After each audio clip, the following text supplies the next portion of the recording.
In front of me is Samsung Galaxy S25 Edge, and today I would like to show you how you can download and apply Rosemary font.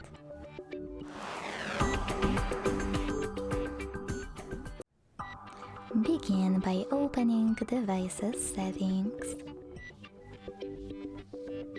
Then scroll down a tiny bit to click on Display.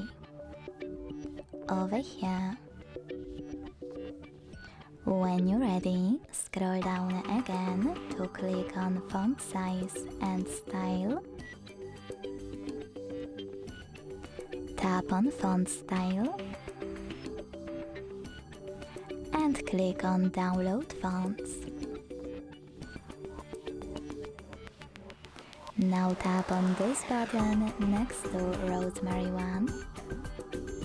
Wait for it to download, and when it's ready, go back to the list in your settings.